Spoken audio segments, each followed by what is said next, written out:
Hello internet. So what I'm doing in this video is pretty much the last modification that I had in mind originally when I started this camper build, and that is to get a single seat here that spins round. A couple of reasons for doing that.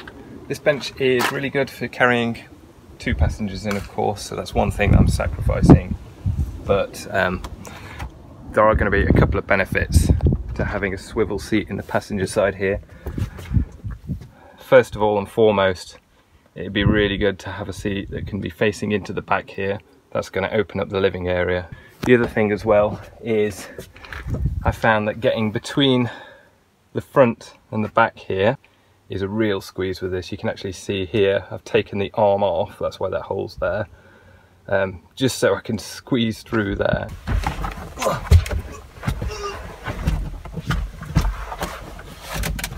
With a single seat there, it's going to mean that I can walk between the front and the back area much easier. So there are a number of ways you can approach doing a job like this. I'm very limited here. My garage has got no power, so the only power I've got access to here really is my alternator, which I can use for power tools, but not something like a welder. So I can't really do any metal fabrication, anything like that. So I want it to be as simple as possible. So the solution I've gone for probably isn't the cheapest solution out there, but it's one that's going to be easier, that I can just put together with basic hand tools, which is what I'm looking for. So I'll show you what I have bought from the internet. So this is the swivel base I've gone for. Again, not the cheapest on the market at £130, but it looks like it's got a pretty good build quality.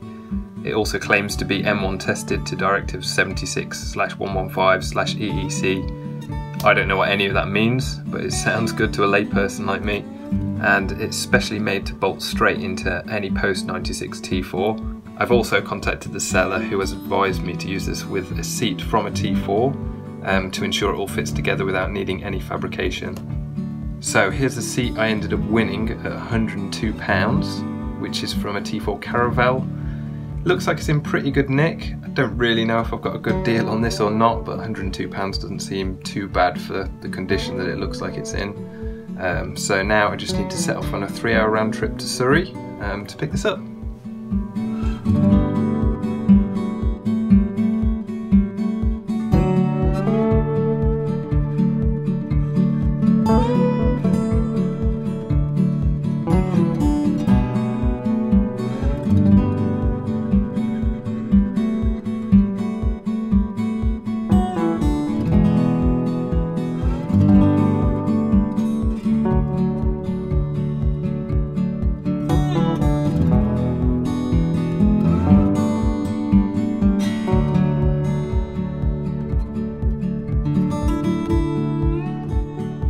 So there's the seat, just picked it up. It looks pretty good, but I'm going to make my way home now and give it a little bit of a closer inspection.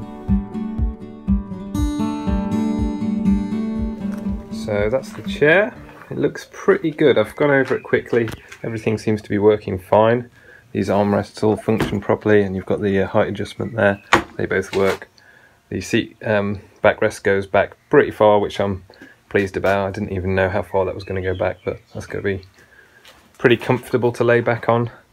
And the base here, obviously, this is what's going to be replaced by the swivel base, which I've got on order at the moment. Hopefully it'll arrive tomorrow.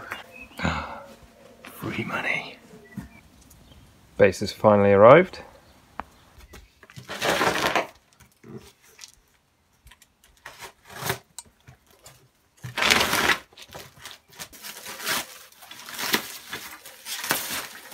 So there's the base. It didn't come with any instructions, but it's pretty self-explanatory. Pretty much just pull up on this lever, that unlocks it, which means this top plate will swivel around 180 degrees. So all I need to do is remove this base and make sure this seat lines up with these holes. I'm sure it will. If it doesn't, I'll have a panic. And I've also measured the base of this base. It's just the right size, about 13.5 inches to fit this bolt and the ones at the front as well. So I'm probably going to start off by removing that base, checking that that fits on there correctly, but then I will remove this seat, put the base on there first, and then finally put the seat on the new base. So that just got a little bit confusing, but it looks like these rails on the old base, which these sliders on the seat use to slide backwards and forwards. Looks like I'm going to retain them, so I just need to move them over to the base, bolt one across there and then the other one across there. So just as is always the case with these things, it's not gone quite smoothly. The base came with these 4 bolts here, but they are not even long enough for me to bolt this in. So luckily I found these which are exactly the same thread but longer, so I'm going to bolt up these rails with these bolts. So I've got the rails on and the seat fits nicely on the base there. It spins around, as you can see. The only issue I've got now is this seat belt attachment here has this extra bit sticking out the bottom which bashes into the base, so I can't actually spin it all the way around.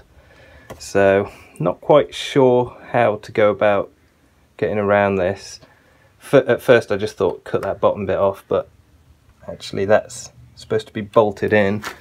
There's another piece of metal that it bolted into that was part of this base. So it's probably not going to be safe or legal to just cut off that bottom section. So what I might do is see about removing this whole thing and trying to replace it maybe with one of these that goes all the way down and bolts into the floor.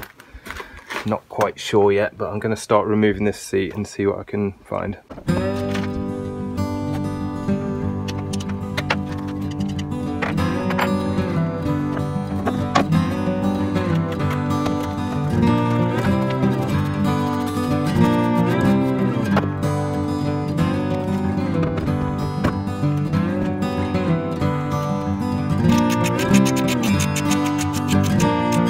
So what I'm going to do for now with this is just cut this bit off with a hacksaw.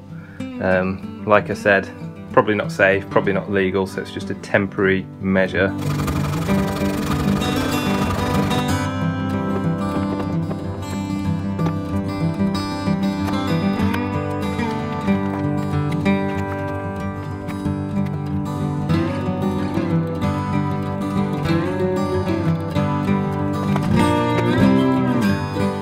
So there we have it, that's done, apart from the seat belt, which I'm going to address soon.